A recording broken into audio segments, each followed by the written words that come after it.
The file you are about to hear has been thoroughly scrutinized by the Ethics Committee and approved by the O5 Council for release to trusted associates of the Foundation. This is SCP Unredacted.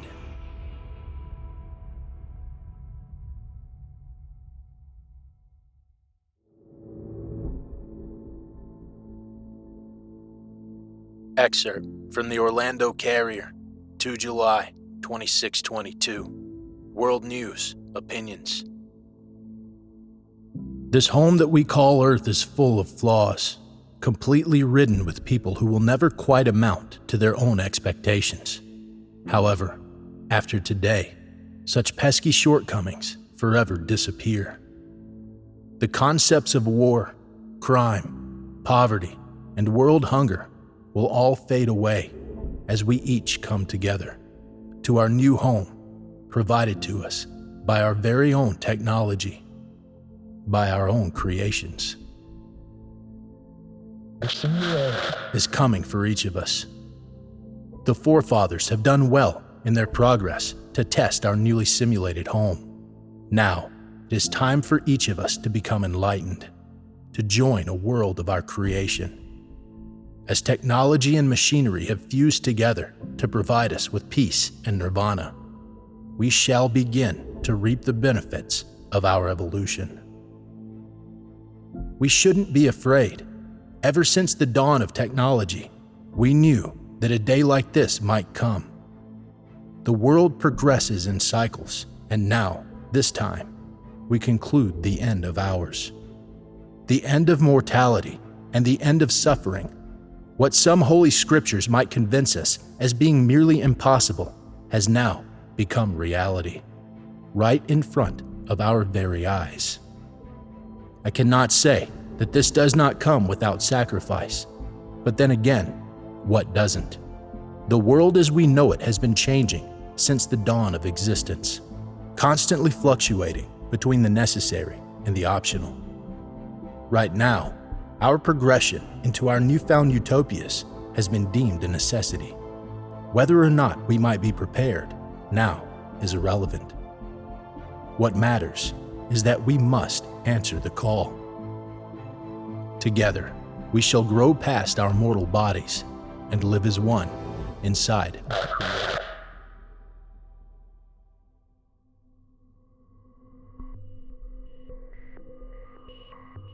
I cannot recall my first thought, but I do remember standing in the presence of a cairn, no taller than my shoulder. Glowing green grass ebbed and flowed around what was little more than a haphazard pile of stones in the center of an endless expanse. Even in such rudimentary structures, there is craftsmanship, a level of precision that if it was any other way, even if a single stone was out of place, the entire pillar would simply collapse in on itself. A cacophony of noise and visuals as stone, devoid of purpose, dissolved into nothingness. And yet, here it stands, perfect in its unstable equilibrium, working exactly as designed, with not a piece out of place amidst the simmering chaos. This cairn, however, was built by William Katzmann. I think of his name, and information rushes in to fill the void where a person once wasn't. Katzmann will be an architect, one of the grandest in the...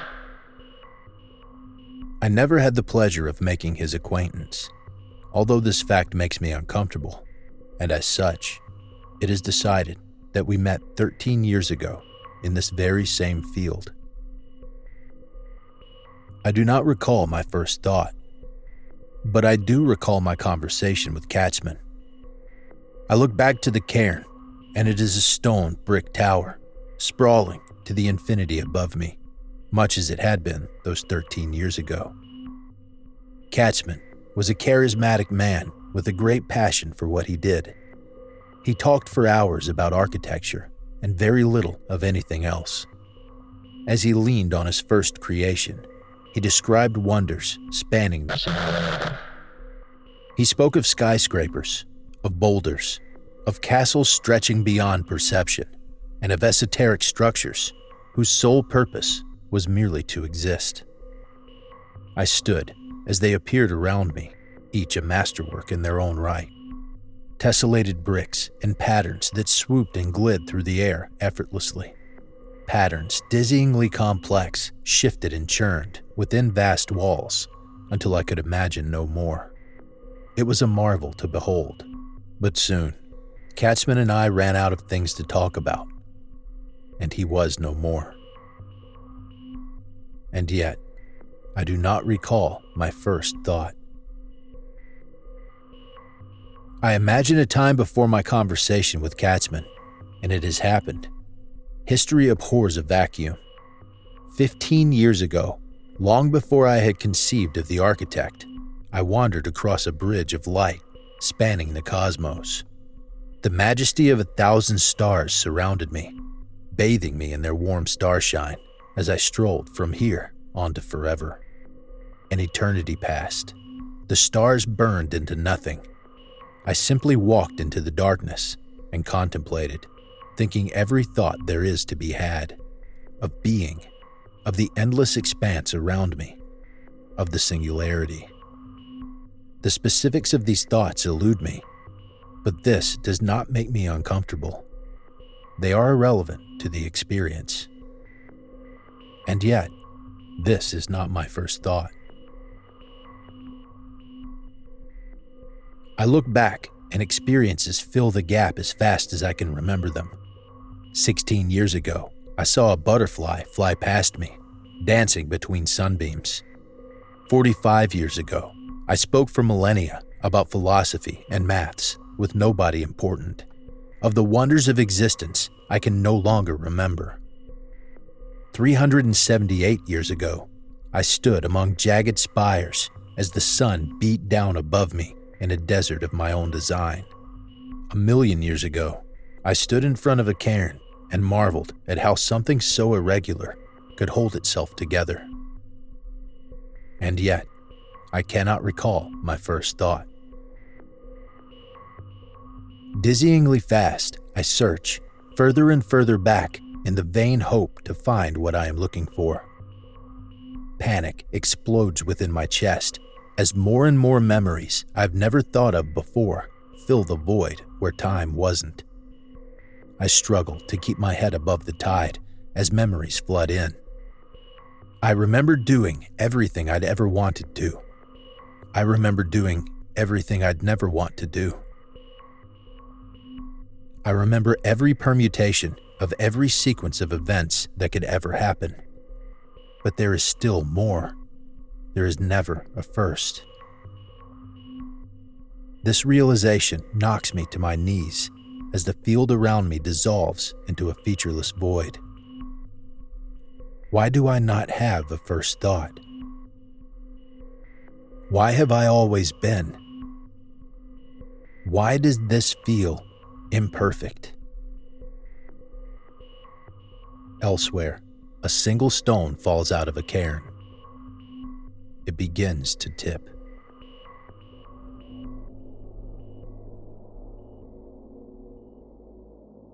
Its monolithic visage over the earthen landscape insinuates a straight, narrow path, but one more accurately describes the bridge as a cropped streak of tumultuous ocean, each facet breaking into and swarming over others.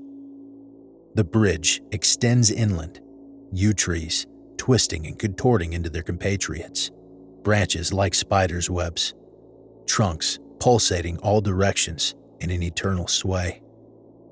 They dance without wind. The atmosphere, thick with artificial air, sulfurous and sweet in equal measure, chokes local weather. The traveler may understand the bridge begins 200 meters into the Salisbury Trail, while others interpret the start several hundred meters away in either direction. Classification besides, sometime into that winding path, past dense, tentacle-like branches, and muddy greenish-brown, ascends the bridge.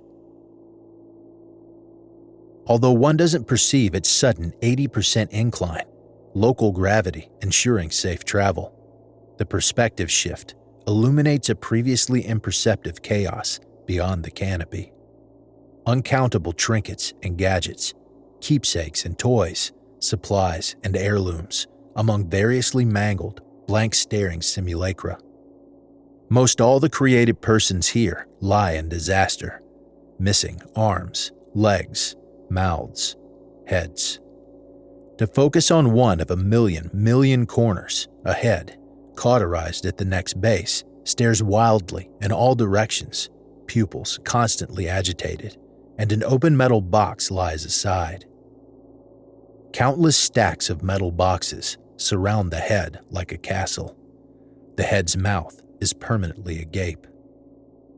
The impression recalls a Medusa victim, petrified with fear. Looking at the head, you imagine yourself in the mythical Gorgon's position, and indeed, a stone barrier manifests between you and the anguished crown. Most objects meet the same fate, only for another object or simulacrum to take its place. One sight can disappear instantly from view, as the lack of a clear trail prohibits the finding of one's way, save further up. You step over debris, ditches, and giant plant life to ascend. The bridge continues. Several hundred feet up, the ruins of stone architecture spiral from its center, up and out like an octopus. Towers rise past the side limits in all directions. A massive central chamber inside contains staircases to all other branches. The engulfing space seems to trap visitors like a swallowing mouth, stuck in place by its omnipresence. All sides, all angles. Despite the massive display, the castle inside is bare, save an enormous framed portrait depicting a robed and scowling King Jones I. In the late physical era, Jones, half-cousin of the then British royal, claimed ascendancy to the throne via a convoluted family path. Media regarded Jones as a curiosity and a joke, and followed his life extensively.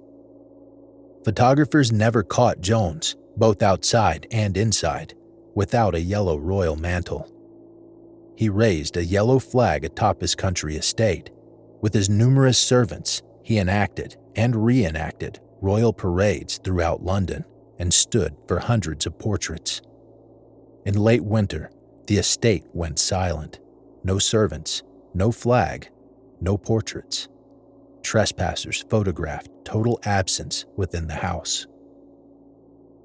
Several thousand meters up, clouds fog the bridge and chaos diminishes. A clearly defined trail forms, packed with dirt, stone, and germs. Here, a different complexity arises, an outpost of tents. One dark silhouette, rolling in his sleeping bag, rouses from dream. He says that he came up out of desperation, escape. He couldn't live with his wife anymore, with his children. Not for eternity, he says. He's made a tiny camp on the outskirts of the bridge. Tents lie small and dark on the thin plain, except his soul-illuminated dwelling. He calls it Salisbury Place. He says one can see Salisbury from here, climbing the bridge like a beanstalk. Several million miles up, stars consume the terrain, and the trail has diminished to specks of land connected by threads. One false step presents no danger. The mana-preservers bridge the gaps. The trail wisps up and down, sinks and ascends. One may climb to their heart's content. One may climb to the planet Mars, past the asteroid belt, past the solar system, billions upon billions of miles, and the bridge would continue with them. One may find the ruined satellite Voyager with its golden disk meant for eyes unknown and climb upon it, and let the arc of artificial material follow them. The bridge continues.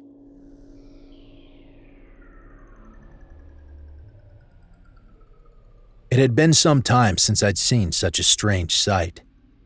Before me stood a strange natural formation, formed of regular sectors that linked together piece after piece. Even though it was stationary, it felt as if each segment interlocked and weaved as they cascaded into the relatively simple shapes of the wall. It was curious, like the creations of Ember, an old friend from some time in the past. We traveled together briefly, contemplating our arts and creations, until our interests led us towards different paths. Being a stout believer that his art could capture the uniqueness of our natural world, he would toil endlessly in his travels to marvel at the beautiful landscapes and sceneries as he attempted to capture the essence of their creativity. He tried to capture the beautiful forms, imitating the intricacies that he appreciated in the peaceful world around us. While his art was purposeful and well-made, he eventually made the choice to confine himself to solitude. But even though we had not seen each other in an eternity, his words stuck with me. As I looked at the shadows of the crevices and the ruggedness of each solitary molecule haphazardly combined, I couldn't help but give a slight smile, thinking of a small work of art I once saw. Straightening out my tie, I slowly made my way into the hollow interior of the structure, taking in the striking darkness inside. I summoned a small light so that I could make out the details more clearly and placed it within the corner. The space was small and cramped, with each wall meeting another in rough shapes. It made me feel uncomfortable. A word came to my mind as feelings I had never considered flooded towards me. Claustrophobic. None of it felt natural. The space felt deeply unsettling, as if its creator had no regard for comfort or room. It felt clumsy. The very idea that such a place could exist wasn't right. My mind spun over and over again as I tried to come to terms with this perplexing sensation, but no matter how much I thought, I couldn't find any reason. Each molecule was uneven and haphazardly placed. The elements mixed in ways that displayed no significant value. It was imperfect. I was baffled by the concept of its existence. Did its creator have some specific intent? What meaning could such a strange structure provide? While it was certainly unique, my mind still searched for the answer to its existence. And as it searched, it came to a conclusion that stunned me. There was no meaning anymore. This was somewhere without purpose or beauty. Maybe such a structure once had meaning, but now it was only hollow. No longer did it matter what such a place once did or was. Now, it was only unsettling to look at. Ember himself had similar thoughts. While his art was beautiful to admire, once he moved to somewhere new, he became painfully aware that no recognition would come his way as it was discarded and ignored. He created many a masterpiece, but grimaced as the fate of these pieces dawned on him bit by bit. Even if others knew he had created it, he would never once meet any of them. Eventually, it all became too much for him, and maybe there was some reason I found this place. Any creature could see that Ember's work belonged to him. But looking at my surroundings, I could think of no such name for this place. All I could make out was the ugliness of design. Ugly. It was such an unbearable feeling, and I knew I had to do something about it. I simply had to create. I reached out my hands and carefully moved each particle into shape, guided the form into something that was natural. I willed it to be something more, something that I wanted it to be. The stone moved and molded with a thought. It was calming to see atoms, electrons, and the shapes they exist in take a more suitable shape. This was the end of that creator's work. The meaning of the design will be lost. But maybe that's the fate of everything. Maybe everything will one day be lost. Everything will be eternal. After a little bit of time, I finished up my handiwork and stood back to take it all in. While it was hardly anything special, I could finally say that everything was in order, exactly where it should be. No longer had it been claustrophobic. But deep down, I wondered if this was the meaning it was meant to have. There's no way to know for sure, but I appreciated the work that I had done. Hopefully one day soon others will come to appreciate work such as my friends and mine. Satisfied, I departed from the strange land so I could write this account. How noteworthy it truly was, I cannot say, but I take pride in what is now my own. If the world has none who create works, I shall simply create them myself.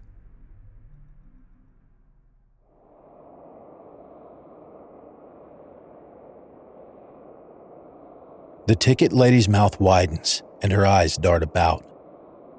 No soul has boarded a flight in 50 years. The aircraft's sentinels upon the concrete plain, staring rapturously with blank squarish eyes at the terminal windows. Arranged on the runway, they resembled toys haphazardly spread on the floor.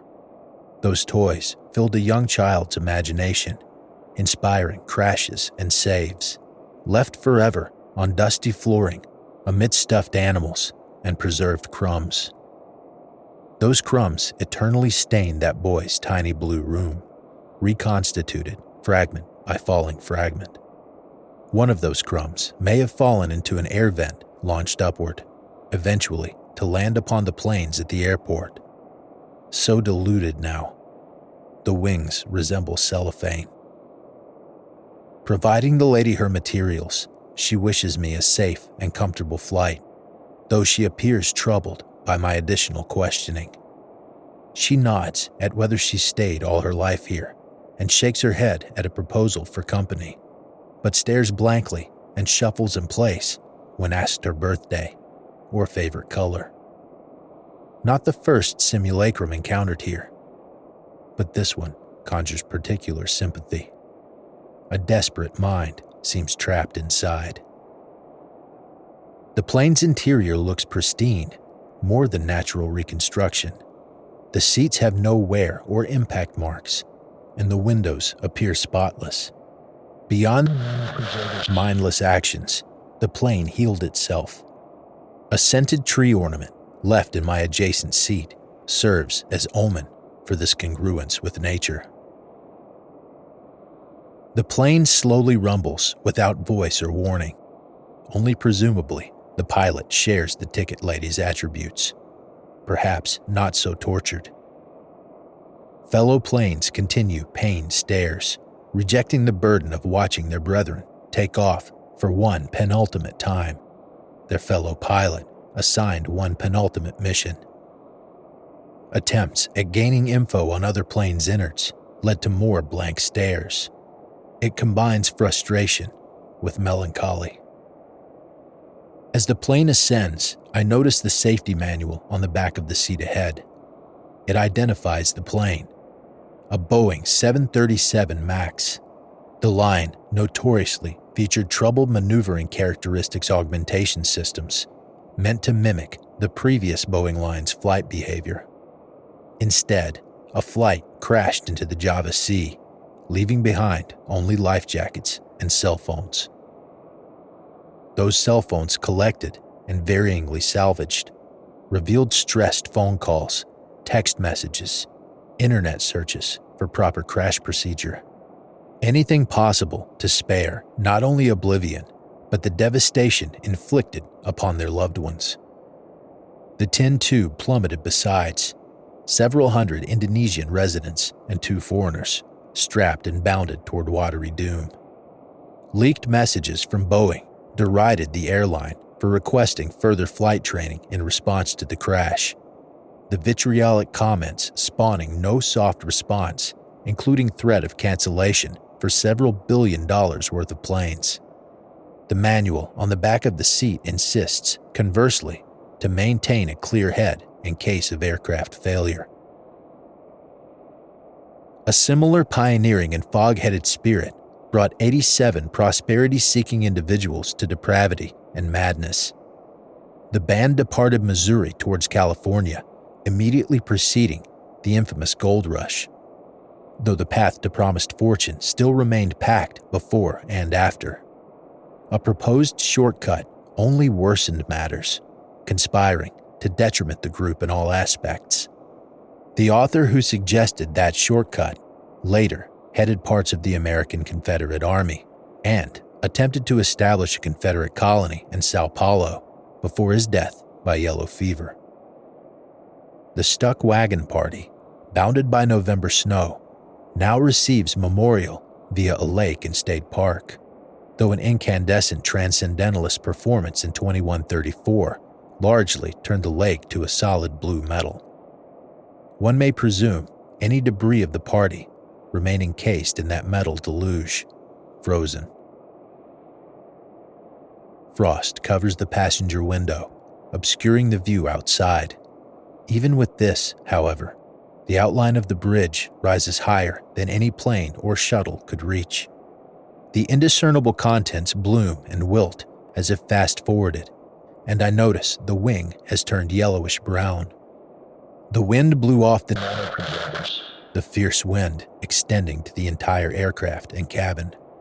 The chair in front slumps into a small mold, and the manual disintegrates in my hands. The combined velocity and wind speed at this altitude creates this phenomenon, though I may not call it unique. Beside the school, a pond froze over in winter, the first snowdrops briskly touching the glassy water surface, and children skated on ice.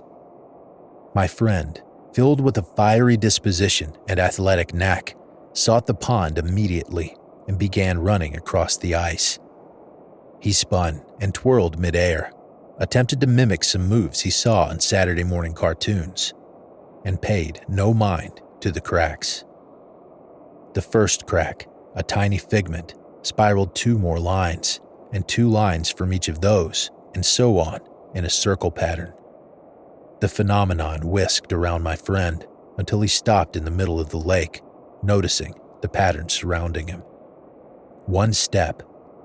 At first, his instincts told him to stay still, and thus he sunk to the bottom, some 10 feet deep. The ice covered sunlight, leaving his origin hole the only spot where pale beams could fade upon his face. The machines that covered him conspired to bring him upward, creating a coral-esque platform that extended through the ice. As soon as it started formation, it shrunk once more, the thing falling off my friend's body and drifting into the water. As my friend grew colder and colder from the heat dying off him, he gazed up and saw how far down he'd sunk. Those systems meant to protect him caused electrical shocks to delay any physical attempts to salvation, and my friend sunk further. He thrashed on the bottom, grasping the mud and dirt, until even those stressed movements began to shrivel. 1 movement, and he seized, left coiled. As oxygen depleted from his mind, his pupils spun round his eyes, the only movement left present on this body. The pattern of the eyes contorted, and his pupils formed the shape of an abstract shape. His body remained frigid. When I departed the plane, I noticed it had reconstructed itself. The plane was white. The inside was pristine.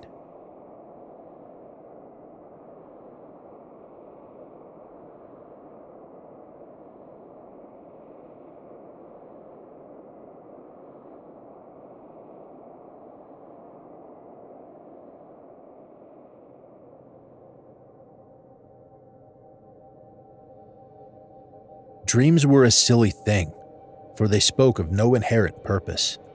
The very concept of possessing creativity, but never applying it to one's glorious truth, eluded me. However, as I lay upon my bed, my mind could only drift into that which is no longer my reality. With my head resting still, I could feel myself slowly lose my grip on what lay around me. It was not much longer until my body grew still and calm. I closed my eyes, and I awoke to the rolling hills of Trafalgar, a relic from the olden. Above me, the sun hangs suspiciously of wrath as the trees and valleys paint elegant strokes of shade that outstretch far beyond my feet. The sky bears an overwhelming shade of red and orange hue as I begin my journey, a journey which, beckoned by the Creator, whispers faintly of enlightenment and progression. It taunts of development and the assertion of filling my incompleteness with the whole. Its promises were alluring. Such ideas tickled the grayish of my soul, and no sooner had the prospect arose did I heed its call. I scaled the cliffsides and mountaintops of such geographical miracles that I, myself, had created from null. No sweat bore upon my face, nor did any fatigue halt my steps as the light above slowly dwindled. As I continued, the silence and stillness of the air, with no chirping of birds nor clicking of the bugs and animals, only discomforted me with ponderance.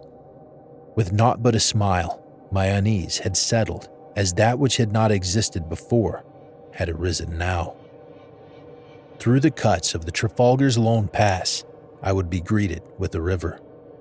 What river I had not yet known before then, which only grew to annoy me. Without hesitation, I knew that it will be called Granoa, and its reach will extend far beyond the city of glass, which the magnificent river fueled. My body carried me to the shore, and with my ankles sinking below the crystalline surface of the water, I leaned for a drink. The water tasted of a unique purity. Once satisfied, my head arose, only to see myself lack a reflection from the water's surface. My curiosity was further perplexed by the sight of myself approaching the water from the river's mirror, who likewise bent down to drink from it. I sat there, momentarily dazed. Had I not just approached and sipped from this water already? My anger festered as I realized why my reflection was delayed. I had come to realize a flaw, something of which I did not consider before. With another wave of my hand, my reflection corrected, our two stares glaring past each other in an equilibrium of annoyance. However, inside the fire still burned. How preposterous it was that I hadn't considered this simple law of nature. My mind was taunted with ideas of self-forgiveness. After all, we are prone to such simple mistakes, right?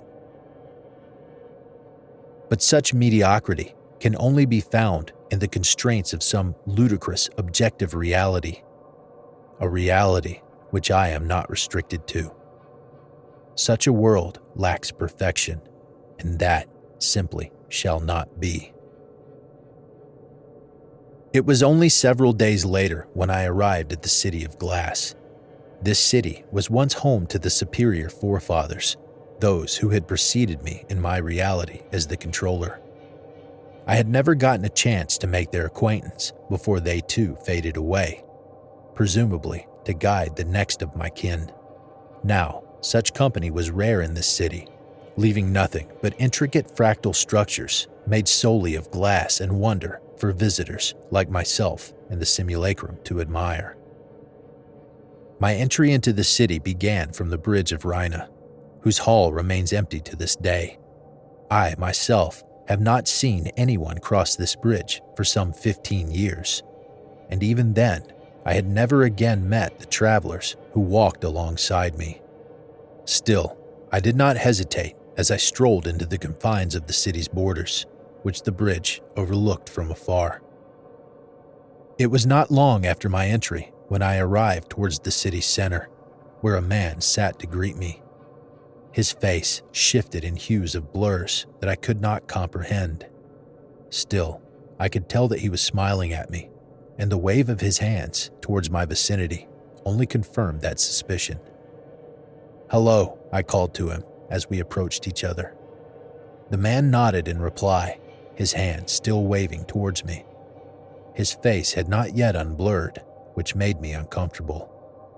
With a blink, his face was given life. 2 dark blue eyes penetrated my own. His brown hair sat at his shoulders. Such features cured me of my worry, and with a smile, I asked the man, "How are you today? I can't imagine much trouble in a magnificent city such as this, one built by the very forefathers themselves." The man nodded, still waving. He had not given me an answer, which deeply concerned me. "Sir?" His eyes suddenly grew wide, and with nothing but a smile, the man's face contorted into a painful gape. With his jaw unhinged, the man spoke angrily. "System error." His response put me aside as he continued his gaze. I attempted to smile, but deep inside something did not feel right. The man screeched again. "System error." It became clear to me that this man was a defective. I sighed at this revelation. Such simulacrum was supposed to be purged, but it appears that this one may have escaped somehow. My discomfort grew tenfold as the man continued his demands. "System error number 543-251. And with a grimace, the faulty shell had become no more, disappeared along with the rest of his defective brethren into the aether for eternity. My mind relaxed in the silence of the city's center, that is, until a wave of newfound anger once again rose inside my soul. How could this ugly thing exist? The thoughts penetrated the forefront of my mind as I continued my journey onward. Such a flawed creature lived within my perfect reality, and that simply shall not be. With the city long since behind, my journey finally reached its conclusion as I reached the outskirts of Village Red. This place used to be filled with townsfolk and children alike, but now it remained hollow and empty. The village deeply saddened me, but likewise filled me with calmness. I myself could not explain such phenomena, but it mattered little now. I wandered onward until I was greeted by a gate. Upon my entrance, I stood within a cemetery. A field far beyond what eyes could see, filled with gravestones of names caught between a flux of forgotten and lost. I decided to stroll further, and from there, my imagination was greeted with countless stories and feelings. In my mind, I began creating the world in which these lost souls once lived. I prayed that each had a joyous and happy life, and from that, such a place existed. Village Red would be one among the Golden Age, which lasted well before my time here. A smile was brought to my face as I stopped at a gravestone near the far edge. While the other stones hinted toward that which I had not yet imagined, this one was static, unchanging.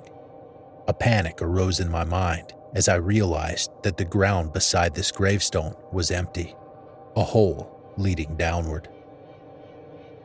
Brief hesitation, I found myself staring down into the grave, only to be greeted by the sights of a black and dark abyss, a pit that extended well beyond infinity, forever penetrating the depths of my world with its malice.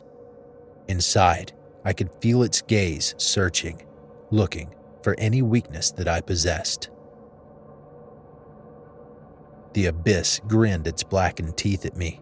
My muscles tensed as the void whispered softly into my ear.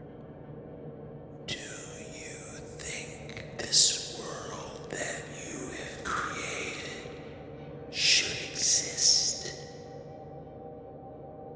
I tried to formulate an answer, but no words came to my mind. My heart began racing. What was this creature doing, living here?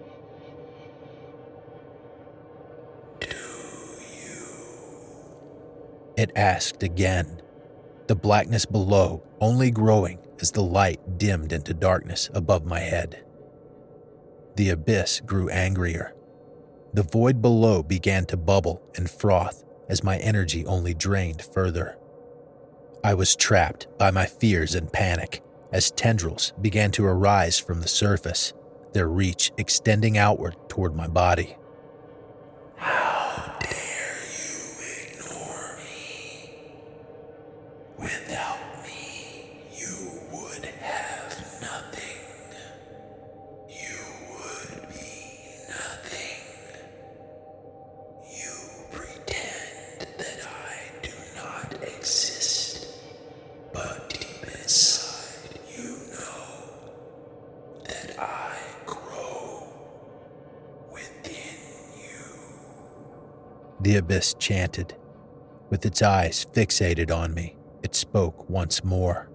You have sacrificed yourself for your greed, and that simply shall not be.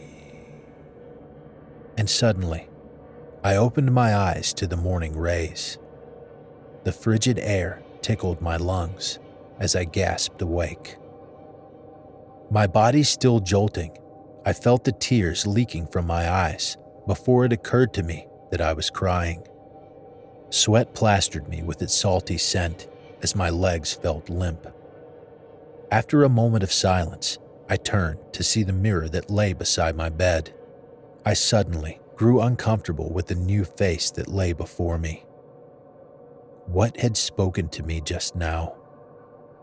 Why did such a dream manifest as that one had? There was a dull numbness permeating my body. I looked down at my hands, in which I wept in the comforts of my bed. I do not recall how long I had sat there, or how many tears I had shed. Just the lingering pain of what the abyss had told me, and the sights and sounds of a place that was both foreign and familiar to my reign. No longer was I content with living in this world.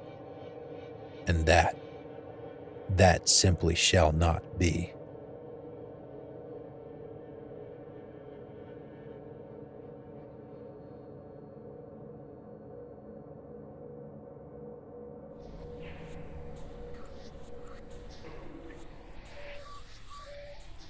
No longer was I content with living in this world, and that simply shall not be.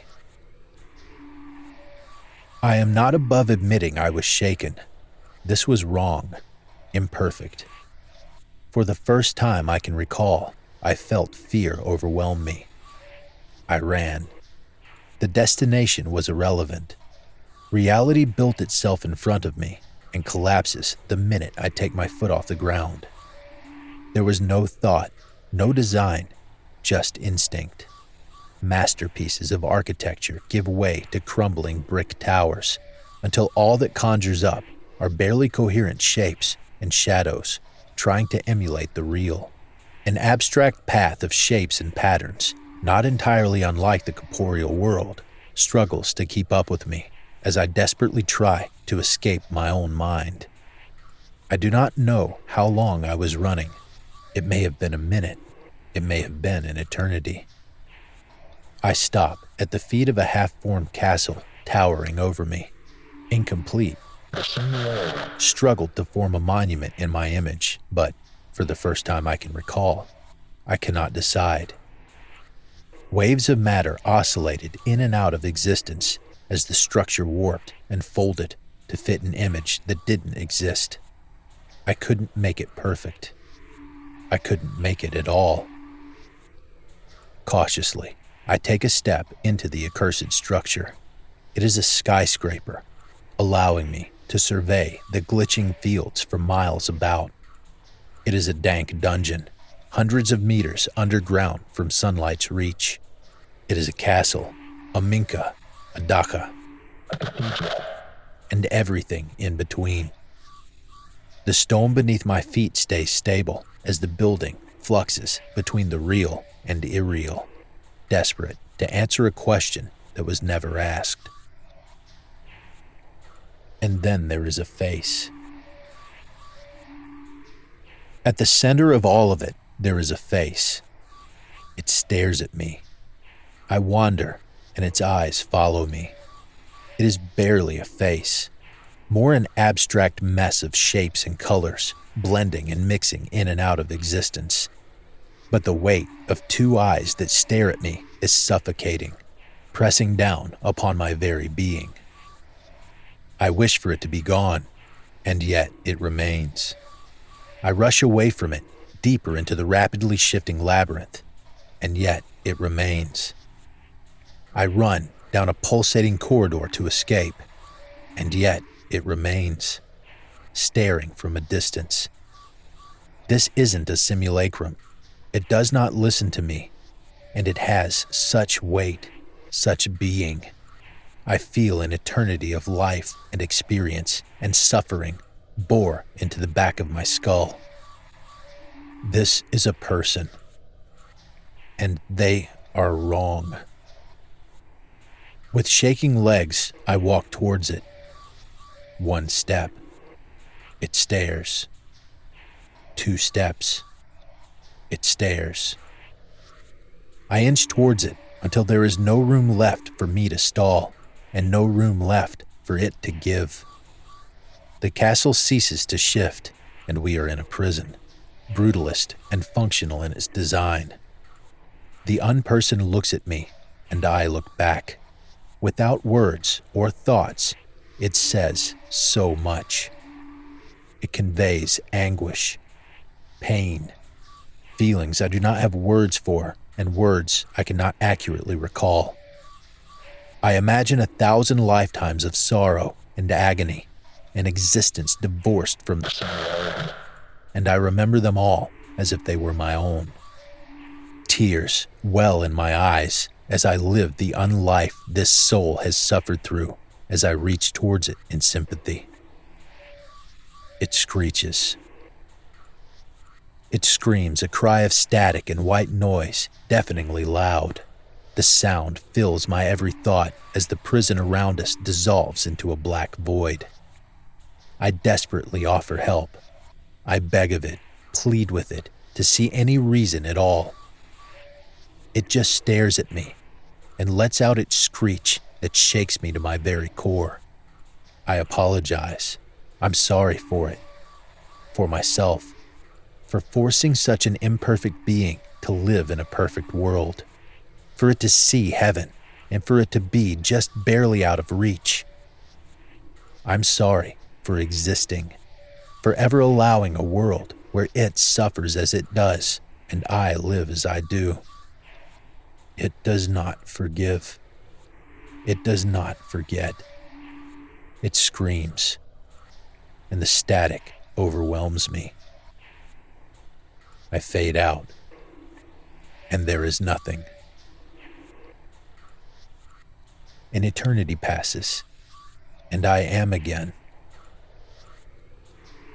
Glowing green grass ebbs and flows around a collapsed pile of rocks in an endless expanse. A reality that allows that from before to exist can never be perfect. It can never be right. I pull myself to my feet and look into infinity. Something is inherently wrong about this. What I am should never have been. I am filled with a single purpose. I must find answers. But first, I must find the questions.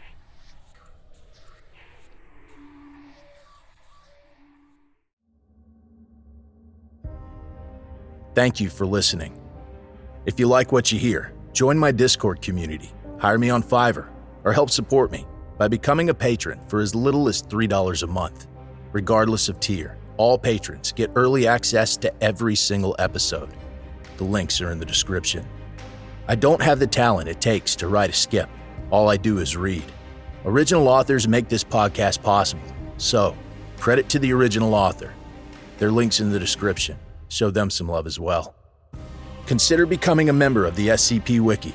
Upvote their work, and maybe write a skip of your own. Maybe I'll read it here someday. You never know if you never try. The content of this podcast and content relating to the SCP Foundation, including the SCP Foundation logo, is licensed under Creative Commons Sharealike 3.0. and all concepts originate from scpwiki.com and its authors. This recording, being derived from this content, is hereby also released under Creative Commons Sharealike 3.0.